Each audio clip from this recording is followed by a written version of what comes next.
A Vietnam War veteran returns home to cope with the loss of his son while being plagued by nightmarish occurrences. A widower travels to an abandoned town to look for his deceased wife after receiving a letter from her. A chosen warrior must reignite the flame of a dying world whose heroes have become twisted and insane abominations.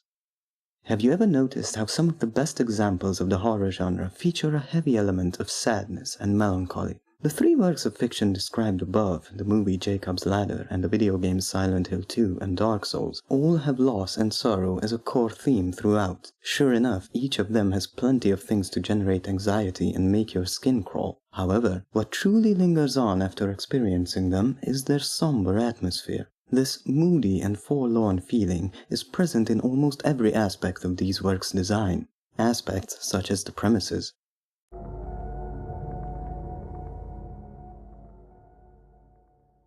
The premise for all three exude a sense of loss and inevitability. Jacob Singer has lost his youngest son, and with him his family, and is clearly having trouble functioning in everyday life.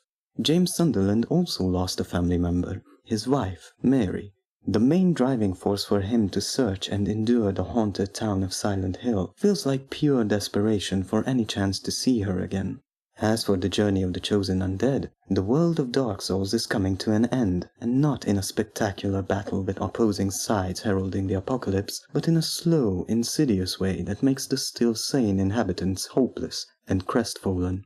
While loss and misfortune are a crucial part of even the most basic of horror stories, these three already have a more emotional impact than a simple kids go to the woods and get killed, or zombies overrun a city and people start dying. The melancholy feel of the premises is beautifully supported by the acting. The performances in all three, on camera in Jacob's Ladder, voice acting / motion capture in the games, are for the most part subtle, quiet, and subdued.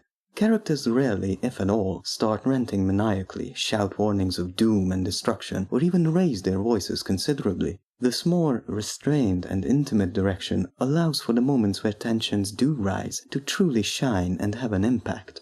The people in Jacob's Ladder have a very monotone and down-to-earth way of speaking, and Jacob himself feels almost half-present throughout the film. Shouting and arguments do occur, but they're tied to personal problems and disagreements rather than horrifying monsters wreaking havoc. Silent Hill 2 uses a slightly different approach. The characters are still rather restrained, to a point, but all of them feel off. Their cadence and their body language all express confusion, uncertainty, and instability. They speak in an anxious manner, as if they have something to hide, or simply give the feeling that they are experiencing something radically different from the main character. Some of the most powerful and memorable scenes in the game are delivered with bitterness and resentment, rather than frantic screaming. And the characters of Dark Souls, their restrained disposition, with a few exceptions, comes off as depressed and defeated, or delusional and in denial. The crestfallen warrior, crestfallen merchant, and Ricket of Vinheim all ridicule the chosen undead's attempts, seeing them as futile and pointless, since they have all given up hope of ever achieving anything worthwhile. Meanwhile, characters like Solaire of Astora, Sigmire of Katarina, and Domhall of Xena maintain a cheery and carefree attitude, which feels so out of place that one might mistake it for the early stages of insanity, or a refusal to acknowledge how dire things have become. Whichever they may be, it is evident that the difficulty of finding purpose in a dying world weighs heavily on them. The next aspect that reinforces the feeling of sorrow instead of straight-up terror are the environments themselves.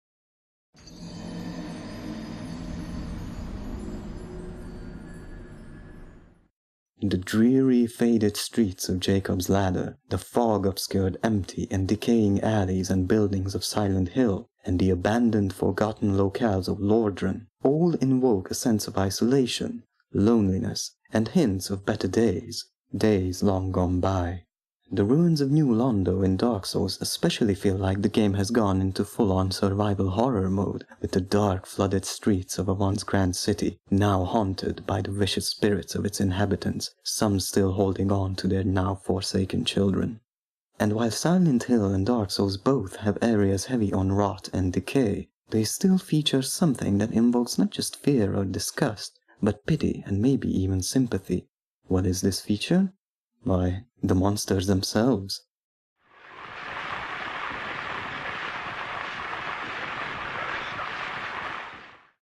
All three present their disturbing monstrosities not just as terrifying obstacles, but victims themselves. The few creatures that appear in Jacob's Ladder are frightening, yes, but they themselves feel trapped and even in pain, especially everyone in the asylum scene with the famous head-twitching patient. This scene is the clearest example of the huge influence the movie had on Silent Hill, which also has its twisted monsters in perpetual agony. The lying figure is constantly struggling to escape the confines of its own flesh. The disfigured nurse's gait is strained and their heads twitch in an unnerving manner. The mannequins are constantly raped and brutalized by the relentless Pyramid Head, who himself seems to be in a great deal of pain from his headgear. All of them give the impression of desperate and pitiful creatures. The enemies in Dark Souls are even more straightforward in this regard. The fierce knight Havel, now locked in a tower, mindlessly attacking anyone in sight. The noble Artorias, now corrupted by the abyss, howling in pain in a frenzied rage. The gaping dragon, a descendant from the mighty everlasting dragons, is now consumed by its own gluttony, its body a twisted tribute to its unending hunger. Quelaag, Ceaseless Discharge, and the Bed of Chaos, all transformed into hideous abominations by the attempt to recreate the First Flame and save the world. Even the murderous Knight of Thorns, who ambushes the player on multiple occasions, is strongly hinted to have been acting out of a desire to ease the pain of the fair lady, rather than straight-up bloodlust. While these creatures pose a great threat to the protagonists, one can't help but feel a tinge of remorse for how things turned out for them, since very few can be considered purely evil. The last thing that is used more for the purpose of invoking melancholy rather than fear is the music.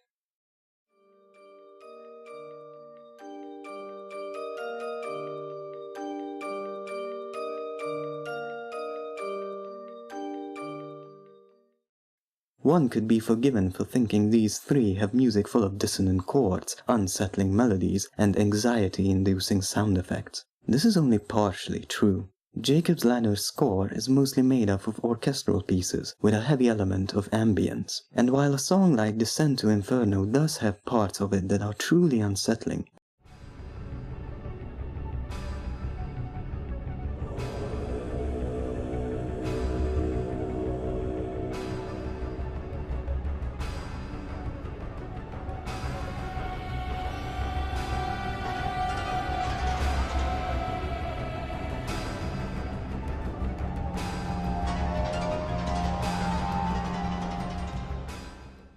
it also goes into a more moody feel right after.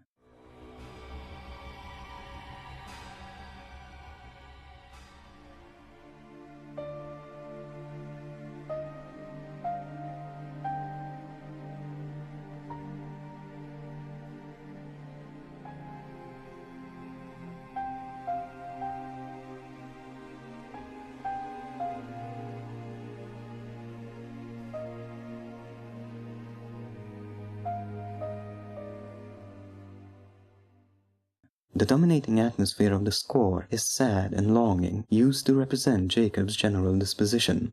Silent Hill 2 is pretty much the same in this regard. Scenes of tension and dread are underscored with strange and unsettling songs, utilizing industrial sounds and effects.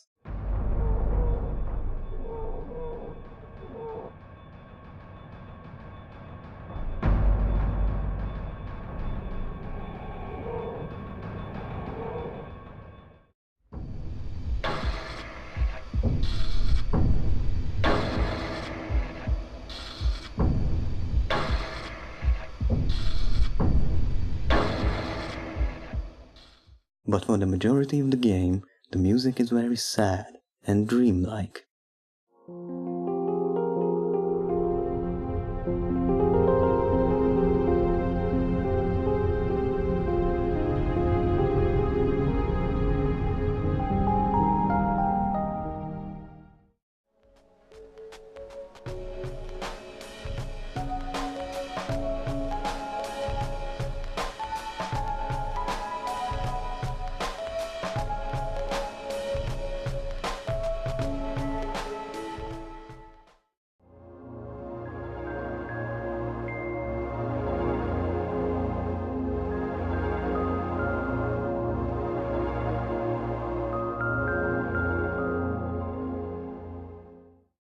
The game's opening theme itself is more of a moody rock song than some grim representation of the horrors waiting for the player.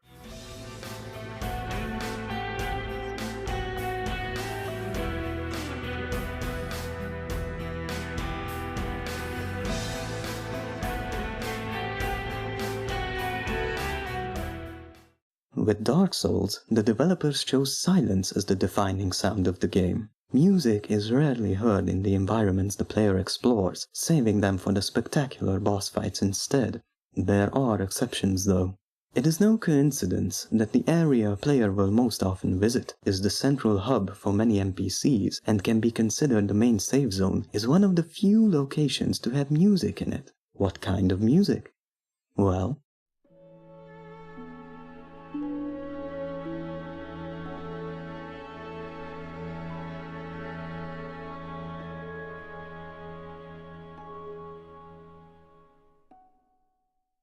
slow, sad, delicate, somber. But even the aforementioned boss fights aren't exempt from this atmosphere of gloom. When you reach the final boss, Gwyn, the Lord of Cinder himself, and engage in the final battle, drums don't start pounding, the ominous Latin chanting is omitted, and instead, this starts to play.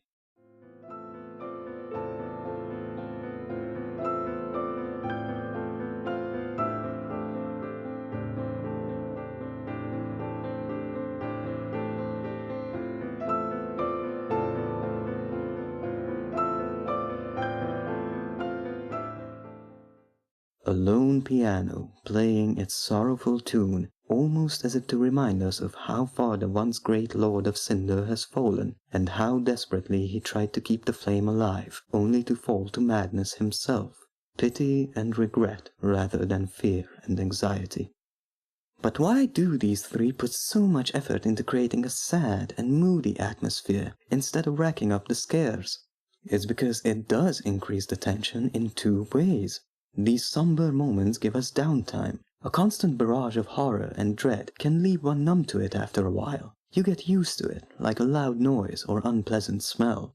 It might not fully disappear, but it definitely loses its potency. And the creators don't use these quiet moments to set up jump scares either.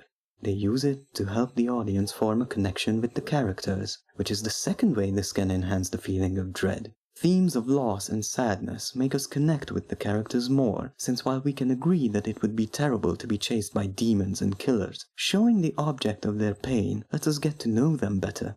A character we know something deep and personal about is a character we will be interested in following, or better yet, might actually be rooting for them to succeed. And since we are invested in their journey and struggles, we also fear for them more, making the actually horrifying moments of these works that much more effective. The soon-to-be-slaughtered teenagers in slasher movies don't elicit much empathy, since they're usually shallow archetypes that are just fodder for the real stars, the slashers themselves. Of course, objectively we know that being stalked and murdered is a terrible thing, but without the emotional investment, the audience might as well be watching some terrible accident on the news. With the investment, however, that same tragedy is now happening to people we care about. They might be fictional, but that doesn't stop us from having an intense reaction to their misfortunes.